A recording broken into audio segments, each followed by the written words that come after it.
भगवान शिव माता पार्वती से कहते हैं।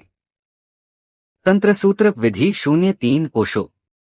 जब कभी अंतःश्वास और बहिर्श्वास एक दूसरे में विलीन होती है, उस क्षण में ऊर्जारहित उन्नीपूरित केंद्र को स्पर्श करो। हम केंद्र और परिधि में विभाजित हैं। शरीर परिधि है। हम शरीर को, परिधि को जानते हैं, लेकिन हम यह नहीं जानते कि कहाँ केंद्र है। जब बहिर्श्वास अंतःश्वास में विलीन होती है, जब वे एक हो जाती हैं, जब तुम यह कह सकते कि यह अंतःश्वास है कि बहिर्श्वास है, जब यह बताना कठिन हो कि श्वास भीतर जा रही है कि बाहर जा रही है, जब श्वास का प्रवाह भीतर और बाहर दोनों तरफ मुड़ने लगता है, तभी विलय का क्षण है। तब श्वास थमती है और न भीतर जाती है और न बाहर आती है। वह बीच में ठहर जाती है, गतिविहीन हो जाती है। और जब वह दोनों में कुछ भी नहीं करती है, तब वह मौन है, अजर है। और तब तुम्हारे केंद्र के निकट है। जाने वाली और आने वाली श्वासों का यह विलय बिंदु तुम्हारा केंद्र है। इसे इस तरह देखो। जब श्वास भीतर जाती है तो कहाँ जाती है? वह तुम्हारे केंद्र को छू जाती है। और जब वह बाहर जाती है तो बाहर जाती है। इसी केंद्र को स्पर्श करने के लिए कारण है कि ताओवादी संत और जैन संत कहते हैं कि सिर तुम्हारा केंद्र नहीं है, नाभि तुम्हारा केंद्र है। श्वास नाभि केंद्र को छू जाती है, फिर वहां से लौटती है, फिर उसकी यात्रा पूरी होती है। जैसा मैंने कहा, श्वास तुम्हारे और तुम्हारे केंद्र के बीच की सेतु है। तुम शरीर को तो जानते हो, लेकिन यह नहीं जानते कि केंद्र कहाँ है। श्वास निरंतर केंद्र को जा रही है और वहां से लौट रही है, लेकिन तुम केवल प्रवाह नहीं लेते हो। इस प्रकार से साधारण वह केंद्र तक नहीं पहुंच पाती है। खासकर आधुनिक समय में तो वह केंद्र तक नहीं जाती और तजुर्बा यह है कि हर व्यक्ति विशेष अनुभव करता है। अपने को केंद्र से चुप महसूस करता है। पूरा आधुनिक संसार में जो लोग सोच विचार करते हैं, वे महसूस करते हैं कि उनका केंद्र खो गया है। एक छोटे हुए बच्चे को देखो, उसकी श्वास का निरीक्षण करो। जब उसकी श्वास भीतर जाती है तो उसका पेट ऊपर उठता है। उसकी छाती अप्रभावित रहती है। इसी वजह से कि बच्चे को छाती नहीं होती। जब श्वास के साथ उसका पेट ऊपर नीचे होता है, उनका पेट ऊपर नीचे होता है। बच्चे को देखो, इतने सुखी हैं, इतने आनंदमय हैं, इतनी ऊर्जा से भरे हैं, इतनी चैतन्य से भरे हैं। वे जीवन अतीत से न भरे हैं, न भविष्य से। एक बच्चा क्रोध कर सकता है। जब वह क्रोध करता है तो समग्रता से क्रोध करता है। वह क्रोध ही हो जाता है। और तब उसका क्रोध भी कितना सुंदर लगता है। जब कोई समग्रता से क्रोध ही हो जाता है तो उसके क्रोध का भी अपना सौंदर्य है, क्योंकि समग्रता सदा सुंदर होती है। तुम क्रोधी और सुंदर नहीं हो सकते। प्रेम में तुम कुरूप बन जाते हो, क्योंकि वह सदा कुरूप होता है। प्रेम के साथ भी ऐसा नहीं है। तुम प्रेम भी करते हो तो कुरूप करते हो, क्योंकि उसमें भी तुम खंडित हो, टुकड़े टुकड़े हो। जब तुम किसी को प्रेम कर रहे हो, जब तुम अपने चेहरे को देखोगे, आईने के सामने प्रेम करो और अपना चेहरा देखो, वह कुरूप और विकृत लगेगा। प्रेम में भी तुम्हारा रूप कुरूप हो जाता है। क्यों? तुम्हारे भीतर में भी द्वंद्व है। कुछ रोक रहे हो, कुछ बचा रहे हो, कुछ बहुत कंजूसी से दे रहे हो। तुम अपने प्रेम में भी समग्र नहीं हो। तुम समग्रता से पूरे पूरे दे भी नहीं पाते। और बच्चा क्रोध और हिंसा से भी समग्र होता है। उसका मुखमंडल दीप्त और सुंदर हो उठता है। वह यहाँ और अभी होता है। उसके क्रोध का न किसी अतीत से कुछ लेना देना है और न किसी भविष्य से, वह सिर्फ अभी रहता है। वह मात्र क्रोध है। जब माँ कहती है बच्चा अपने केंद्र पर है, और जब तुम केंद्र पर होते हो तो सदा समग्र होते हो। जब तुम तो कदाचित केंद्र से हटकर समय होते हो, मात्र स्मृति मात्र समय होते हो। और जब खंडित होते हो, केंद्र से च्युत होते हो, तो तुम्हारा हर एक भाव भी खंडित होता है। उसमें तुम्हारा खंड हुआ होता है। उसमें तुम्हारा समय संवेदित नहीं होता है। वह समय के खिलाफ जाता है और वही कुरूपता पैदा करता है। कभी हम सब बच्चे थे। क्या बात है कि जैसे जैसे बड़े होते हैं, हमारी श्वास क्रिया ऊर्ध्व में जाती है। तब श्वास पेट तक कभी नहीं जाती है, नाभि केंद्र को नहीं छूती है। अगर वह कभी छूती थी, तो अब कैसे नहीं छू रही है? वह किसी दिन छू सकती थी, तो अब क्यों नहीं? वह छू रही थी, लेकिन वह वापस लौट आती है। वह केंद्र तक नहीं जाती है। तुम केंद्र में हो, क्योंकि केंद्र पर जाने को तुम समय हो। जाओगे। अगर तुम केंद्र से खंडित रहना चाहो, तो खंडित रहने की यही प्रक्रिया है। तुम प्रेम करते हो, अगर तुम केंद्र से श्वास लो तो तुम प्रेम में बड़े बढ़ोगे। तुम वैसे हुए हो कि तुम दूसरे के प्रति, किसी के भी प्रति खुलने से, असुरक्षित और संवेदनशील होने से डरते हो। जब तुम अपने प्रिय व्यक्ति के प्रति भी प्रेम के प्रतीक बनो, तुम डर रहे हो वह दूसरा है, और अगर तुम पूरी तरह खुले भी असुरक्षित हो तो तुम नहीं बच सकोगे। तुम तिरस्कृत हो सकते हो। तुम पूरी तरह दूसरे में खो जाने से डरते हो। इसलिए तुम श्वास केंद्र तक नहीं पहुंचा सकते। प्रेम की प्रक्रिया भी अधूरी ही होती है, और क्रोध की भी अधूरी हो जाएगी। क्योंकि जिस क्षण श्वास केंद्र तक जाती है, उसी क्षण तुम्हारा स्वर अधिकतम रूप से व्यक्त होने लग जाता है। क्योंकि तुम समग्र होने से डरते हो, तुम उथली श्वास लेते हो। तुम अल्पतम श्वास लेते हो, अधिकतम नहीं। यही कारण है कि जीवन इतना जीवनहीन लगता है। अगर तुम न्यूनतम श्वास लोगे तो जीवन जीवनहीन ही होगा। तुम जीते भी न्यूनतम हो, अधिकतम नहीं। तुम अधिकतम जियो तो जीवन अतिशय हो जाए। लेकिन तब कठिनाई होगी। यदि जीवन अतिशय हो तो तुम न पति हो सकते हो और न पत्नी। सब कुछ कठिन हो जाएगी। अगर जीवन अतिशय हो तो प्रेम अतिशय होगा।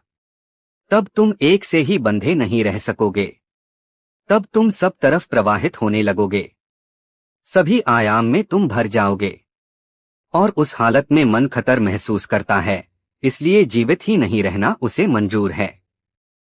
तुम जितने मृत होते हो उतने सुरक्षित होते हो। जितने मृत होते हो उतनी ही सब कुछ नियंत्रण में रखते हो। तुम नियंत्रण करते हो, इसलिए अपने को मालिक समझते हो। तुम अपने क्रोध पर, अपने प्रेम पर, सब कुछ पर नियंत्रण कर सकते हो। लेकिन यह नियंत्रण ऊर्जा के न्यूनतम तक ही संभव है। कभी न कभी हर आदमी ने यह अनुभव किया है कि वह अचानक न्यूनतम से अधिकतम तक पहुंच गया। तुम किसी पहाड़ पर चढ़े जाओ। अचानक तुम्हें ऐसा हो, उसके केंद्र से बाहर हो जाओ। अब तुम मूर्छा विहीन आकाश हो, वह जंगल है, वह गहराई श्वास लेते हो सकता है उस गहराई में तुम पहली बार श्वास हो। अचानक तुम ध्यान न गया हो।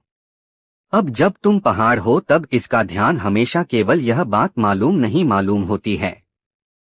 तुम गहरी श्वास लेते हो, अचानक केंद्र छू लिया, अब भर के लिए तुम समय से परे हो गए।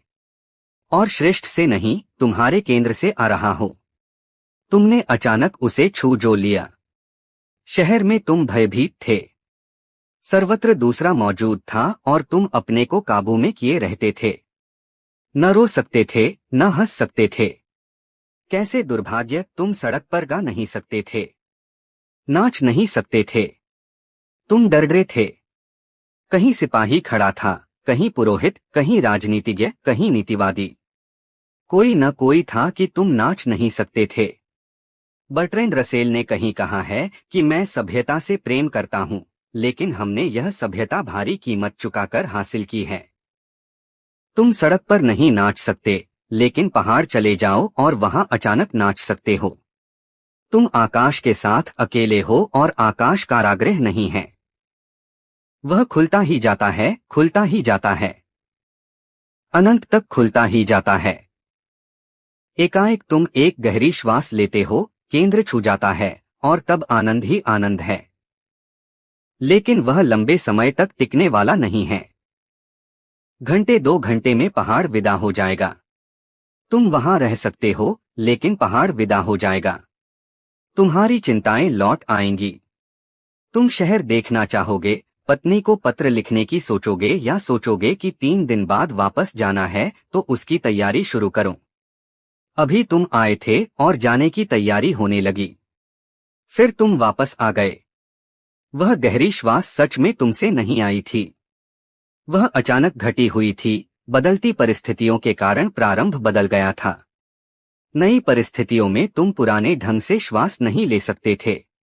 इसलिए क्षण भर को एक गहरी श्वास आ गई। उसने केंद्र छू लिया और तुम आनंदित थे।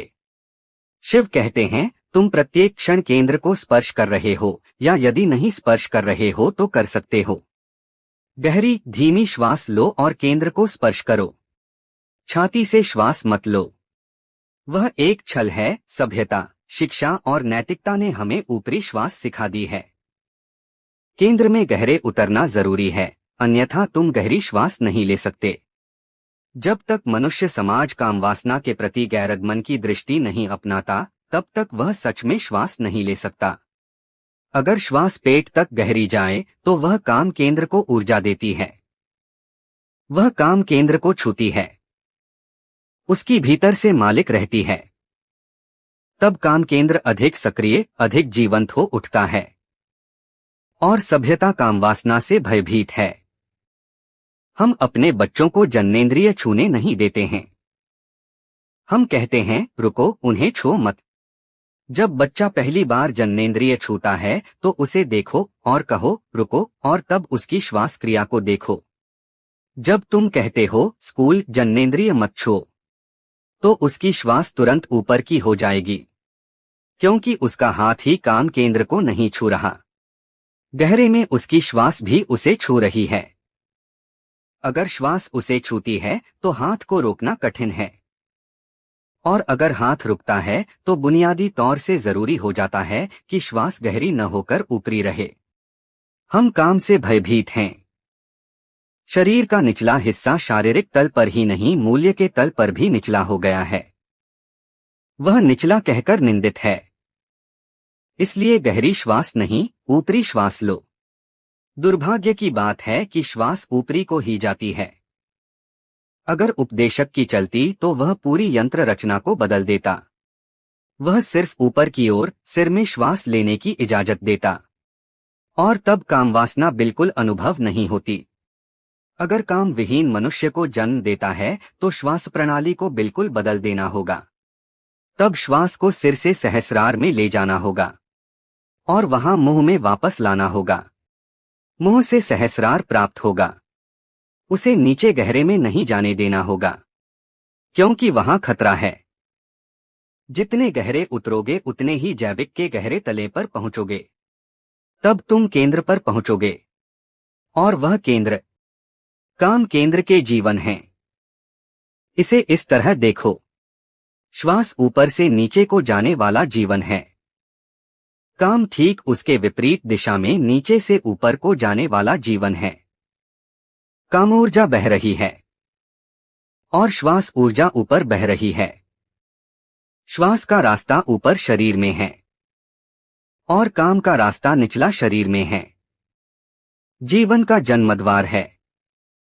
इसलिए अगर तुम काम से डरते हो तो उन्हें मिलने मत दो। सच तो यह है कि सभ्य आदमी बाधित किया हुआ आदमी है। हम श्वास के संबंध में सब जानते, हमें यह सूत्र समझना कठिन है। शिव कहते हैं, जब कभी अंत श्वास और बही श्वास एक दूसरे में विलीन होती हैं, उस क्षण में ऊर्जा रहित ऊर्जा पूरित केंद्र को स्पर्श करो।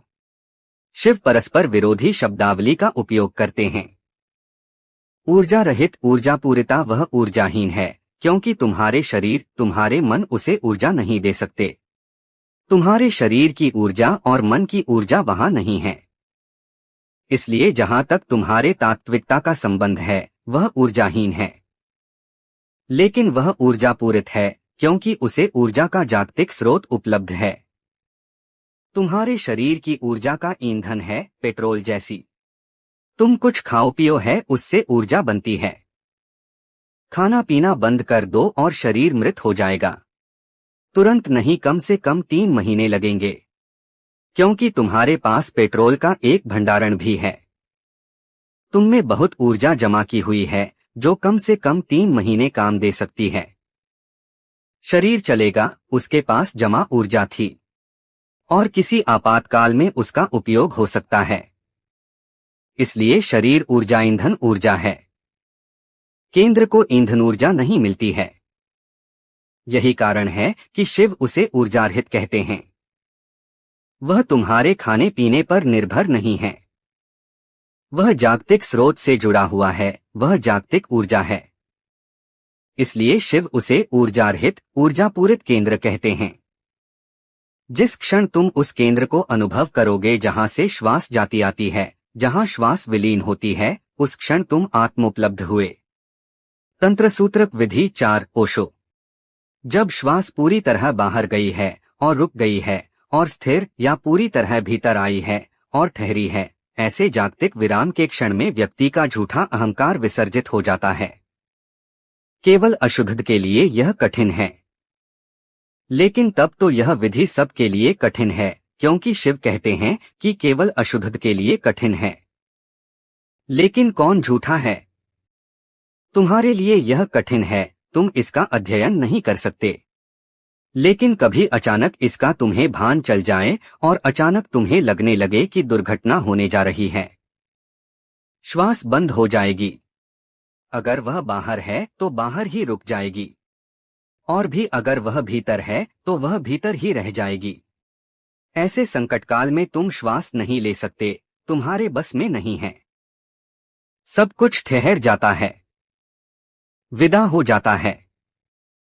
या जब श्वास पूरी तरह बाहर गई है और स्थिर ठहरी है, या पूरी तरह भीतर आई है और ठहरी है, ऐसे जागतिक विराम के क्षण में व्यक्ति का झूठा अहंकार विसर्जित हो जाता है। तुम्हारा झूठा अहंकार दैनिक उपयोगिता की चीज है। संकट की घड़ी में तुम उसे नहीं पकड़ रख सकते। तुम जो भी हो, नाम बनाम, बौद्धिक, पंडितत्व, सब काफूर हो जाता है। तुम्हारी जो छवि है वह टूट जाती है और मृत्यु होने जा रही है। उस क्षण में एक विराम होता है, अनुभूति के लिए भी विराम होता है। ऐसे क्षण में अचानक श्वास बंद हो जाती है, और उस क्षण में अगर तुम बोधपूर्वक हो सको तो तुम उपलब्ध हो जाओगे। जापान में ज़ेन संतों ने इस विधि का बहुत उपयोग किया है, इसलिए उनके उपाय अजीब और अनूठे होते हैं, बेतुके और चकित करने वाले होते हैं। उन्होंने बहुत से ऐसे काम किए हैं जिन्हें तुम सोच भी नहीं सकते। एक गुरु किसी को बाहर फेंक देगा। अचानक और अकारण गुरु शिष्य को चाटा मारने लग जाएगा। तुम गुरु के चरणों में बैठे हो और अभी तक सब कुछ ठीक था। तुम गपशप कर रहे थे और वह तुम्हें मारने लगा ताकि विराम पैदा हो। अगर गुरु सकारण ऐसा करे तो विराम नहीं पैदा होगा। अगर तुम्हें गुरु ने गाली दी होती और गुरु तुम्हें पीटता तो पीटना सकारण होता है। तुम्हारा मन समझ जाता कि मेरी गाली के लिए मुझे मार लगेगी। असल में तुम्हारा मन उसकी अपेक्षा करता। लेकिन याद रहे, ज़ेन गुरु गाली देने पर तुम्हें नहीं मारेंगे। वह हंसेंगे, क्योंकि तब हंसी विराम पैदा कर सकती है।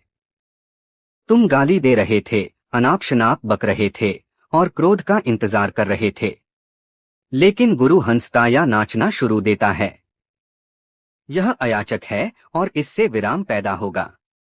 तुम उसे नहीं समझ पाओगे, और अगर नहीं समझ सके तो मन ठहर जाएगा, और जब मन ठहरता है तो श्वास भी ठहर जाती है। दोनों ढंग से घटना घटती है। अगर श्वास रुक जाती है या अगर मन रुकता है तो श्वास रुक जाती है। तुम गुरु की प्रशंसा कर रहे थे, तुम अच्छी मुद्रा में थे और सोचते थे कि गुरु प्रसन्न नहीं होगा, और गुरु अचानक डंडा उठा लेता है और तुम्हें मारने लगता है, वह भी बेरहमी से, क्योंकि ज़ेन गुरु बेरहम होते हैं। वह तुम्हें पीटने लगता है और तुम समझ नहीं पाते हो कि क्या हो रहा है। उस क्षण मन ठहर जाता है, विराम घटित होता है। और अगर तुम्हें विधि मालूम हो तो तुम आत्मोपलब्ध हो सकते हो। अनेक कथाएं हैं कि कोई बुद्धत्व को उपलब्ध हो गया जब गुरु अचानक उसे मारने लगा था। तुम नहीं समझोगे। क्या नासमझी है। किसी से पीटने पर या खिड़की से बाहर फेंक दिए जाने पर कोई बुद्धत्व को कैसे उपलब्ध हो सकता है। अगर तुम्हें कोई मार भी डाले तो भी तुम बुद्धत्व को उपलब्ध नहीं हो सकते।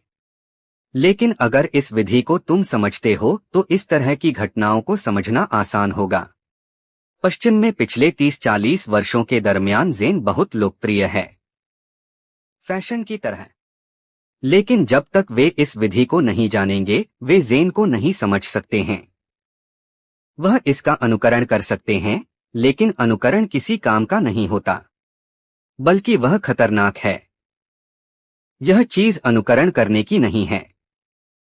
संपूर्ण ज़ेन विधि शिव की चौथी विधि पर आधारित है। लेकिन कितने दुर्भाग्य कि अब हमें जापान से ज़ेन को आयात करना होगा, क्योंकि हमने पूरी परंपरा खो दी है। हम उसे नहीं जानते। शिव इस विधि के बेजोड़ विशेषज्ञ थे। जब वे अपनी बारात लेकर देवी को ब्याहने पहुंचे थे, संपूर्ण नगर ने विराम अनुभव किया होगा। देवी के पिता अपनी बेटी को इस हिप्पी के साथ ब्याहने को बिल्कुल राजी नहीं थे। शिव मौलिक हिप्पी थे। देवी के पिता उनके बिल्कुल खिलाफ थे। कोई भी पिता ऐसे विवाह की अनुमति नहीं दे सकता। इसलिए हम देवी के पिता के खिलाफ कुछ नहीं कह सकते। कौन पिता शिव से विवाह की अनुमति देगा? और तब देवी हट कर बैठी और उन्हें अंततः से खेदपूर्वक अनुमति देनी पड़ी। और फिर बारात आई। कहा जाता है कि शिव और उनकी बारात देखकर लोग भागने लगे। संपूर्ण बारात मानो LSD, मारिजुआना, भांग और गांजा जैसी चीजें खाकर आए थे। ऐसे नशे में चूर थे। सच तो यह है कि LSD और मारिजुआना आंशिक चीजें हैं। शिव और उनके दोस्तों और शिष्यों को उस परम मनोमदत्व का पता था जिसे वह सोमरस कहते थे। अल्डस हक्सले ने शिव के कारण ही परम मनोमदत्व को सोमा नाम दिया है। वे मतवाले थे, नाचते थे, गाते थे, चिल्लाते चिल्लाते थे। संपूर्ण नगर भाग खड़ा हुआ। अवश्य ही विराम का अनुभव हुआ होगा। अशुद्ध के लिए कोई भी आकस्मिक, अप्रत्याशित, अविश्वसनीय चीज विराम पैदा कर सकती है, लेकिन शुद्ध के लिए ऐसी चीजों की जरूरत नहीं है। शुद्ध के लिए तो हमेशा विराम उपलब्ध है। विराम ही विराम है। कई बार शुद्ध चित्त के लिए श्वास अपने आप ही रुक जाती है।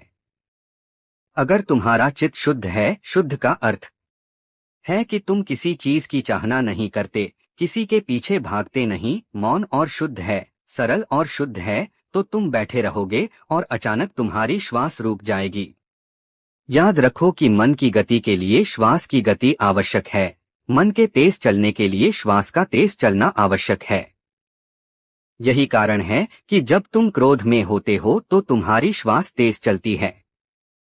और यही कारण है कि आयुर्वेद में कहा गया है कि मैथुन अतिशय होगा तो तुम्हारी आयु कम हो जाएगी।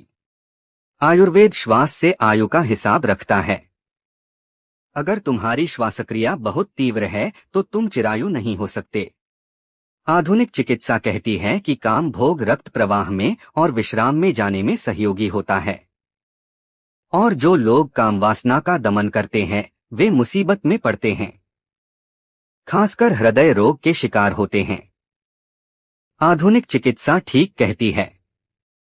अपनी अपनी जगह आयुर्वेद भी सही है और आधुनिक चिकित्सा भी, यद्यपि दोनों परस्पर विरोधी मालूम होते हैं। आयुर्वेद का आविष्कार आज से 5000 साल पहले हुआ था। तब आदमी काफी श्रम करता था, जीवन ही श्रम था, इसलिए विश्राम की जरूरत नहीं थी और रक्त प्रवाह के लिए कृत्रिम उपायों की भी जरूरत नहीं थी। लेकिन अब जिन लोगों को बहुत शारीरिक श्रम नहीं करना पड़ता है उनके लिए काम भोग ही श्रम है। इसलिए आधुनिक आदमी के बाबत आधुनिक चिकित्सा सही है। वह शारीरिक श्रम नहीं करता है, उनके लिए काम भोग श्रम है। काम में उसकी हृदय की धड़कन तेज हो जाती है, उसका रक्त प्रवाह बढ़ जाता है और उसकी श्वास क्रिया गहरी होकर केंद्र तक पहुंच जाती है। इसलिए संभोग के बाद तुम शिथिल अनुभव करते हो और आसानी से नींद में उतर जाते हो। फ्रायड कहता है कि संभोग सबसे बढ़िया नींद की दवा है, ट्रैंक्विलाइजर है। और आधुनिक आदमी के लिए फ्रायड सही भी है। काम भोग में क्रोध में श्वास क्रिया तेज हो जाती है। काम भोग में मन वासना से, लोग से, अशुद्धियों से भरा होता है।